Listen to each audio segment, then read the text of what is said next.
The Spanish Grand Prix was boring. There, I said it. I also may be biased though because I was at Laguna Seca for the IndyCar race and that was a banger. Anyways, Spain was for sure one of the races of all time, but luckily for us, we got Austria next, and at the very least, we can expect an enjoyable race, so let's see what this weekend has in store.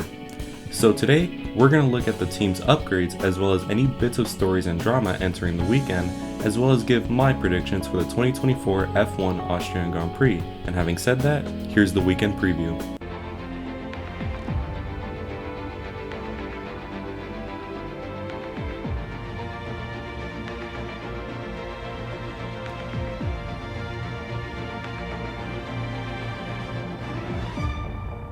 Let's start with the upgrades, and not many teams are bringing in major upgrades, so the majority of teams are just bringing in minor upgrades that hope to optimize earlier packages. Having said that, let's start with Williams, since they did say a while back that they plan to bring in some track-specific parts as they prepare for a big upgrade package soon.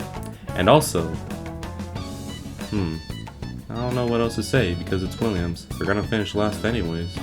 Besides Williams though, not any other backmarker or midfield team is bringing in upgrades from what I could tell, since all the upgrades were for last week, so let's see what Austria does to them. Moving on to the big boys though, we have Red Bull, and they are yet again bringing in minor parts that are mostly track specific, and this is all to aid their next big upgrade package which can arrive for Silverstone. It seems that Red Bull is starting to fix the issues with the RB20 slowly, as we saw in Spain, and just imagine, the downforce of the RB20 plus the tire deg of the RB19, we can generally see something unimaginable, but it will take perfection for it to work, and with Newey gone, who knows if it can happen. Ferrari also may bring in some more parts from their Silverstone package that they rushed to Spain, but these will be pretty minor again, and I don't expect much from them, so yeah, guess we're moving on. McLaren and Mercedes are next, and I'm bunching them together because both teams have said similar statements, which is that they're bringing in upgrades for every Grand Prix in the triple header, and we could probably expect a giant package in Silverstone for at least one of them. So, yet again, we can expect more minor upgrades from them. McLaren without a doubt have the fastest car now, and I really believe that here in Austria, we can see something juicy between them and Max. Or can we? Wait till my predictions to find out. Moving on to the stories of the weekend, and I want to first highlight the newest signing around my favorite team, Alpine. Flavio Briatore, the man responsible for Schumacher's and Alonso's rise in the sport, was recently re-signed to the Alpine team, and with a resume like that, why was he ever let go? Well, you already know. He was banned from F1 for potential race fixing, however, his ban was lifted a while back, and now he makes his grand return to the paddock, and for how much I despise this team, I gotta hand it to them, since this is a really ballsy move, and who knows, maybe Flavio can work his magic again since he does also manage Jack Doohan, so let's see what this entails for the future of incompetency F1 team. Next up, we have Ferrari, but not because they did something, but it was Aston Martin that did something. After Dan Fellows' book of downgrades was found out by Aston, they gave him the good old boot and instead went after Ferrari's technical director, Enrico Cardile, to sign him onto the money project.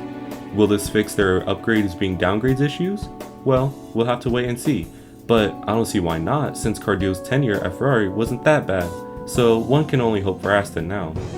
I also want to talk about Ferrari here since this can make or break their season, since things don't look too good right now at the Scuderia. So they need to make sure these next few upgrades are effective and doesn't completely ruin their development plan. However, this can also be the gateway for Ferrari's acquisition of Adrian Newey, but now I feel like I'm going on a delusional tangent.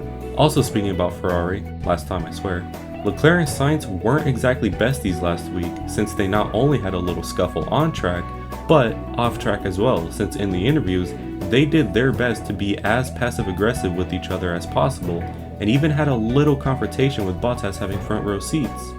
Again, as a Ferrari fan, when I saw this, I was not fazed in the slightest since I feel like there are bigger concerns in the team itself, and overall, I'm just disappointed in the two of them since they should know there are bigger problems than whatever they were mad about. But hey, I did say last week that the beginning of the end for the season might be coming soon, and unfortunately, I may have called it. Anyways, enough drama talk, and let us now get into what we all want to see, and that is my predictions for the Austrian Grand Prix. Hopefully they age well this time. Just like last week, we'll predict 3 things: the top 5 in the quali, the top 5 in the race, and a completely random prediction from any session. Also, it should be mentioned that this race weekend is a sprint weekend, and for that, I will just predict the sprint winners of the quali and the race. Having said that, here we go into the sprints. I think the sprint pole winner will be Norris, but the sprint race winner will be Max Verstappen. Now for the real stuff, and first up, quali. In 5th, we have Lewis Hamilton. In 4th, we have Piastri. In 3rd, we have Charles Leclerc. In 2nd, we have Lando Norris. And for pole position, I have Max Verstappen. Now for the race. In 5th, I have Piastri. In 4th, I have George Russell. In 3rd, I have Lewis Hamilton. In 2nd, I have Charles Leclerc. And in 1st, we have yet again Max Verstappen. As you could probably tell, someone is missing, and that leads to my random prediction, and that is that Lando Norris in the race will have a crash between laps 1 to 35. And there you have it. That is the weekend preview for the 2024 Austrian Grand Prix. Upgrades are coming here, so we can expect closer racing as well as bits of off-track drama may be pouring into the on-track action, and of course, my predictions, which like I said last week, is completely based on vibes and no evidence to back it up. Anyways, I would love to hear your predictions for the weekend in the comments below, and as always, don't forget to like and subscribe, and have an amazing day. Good weather for the duck.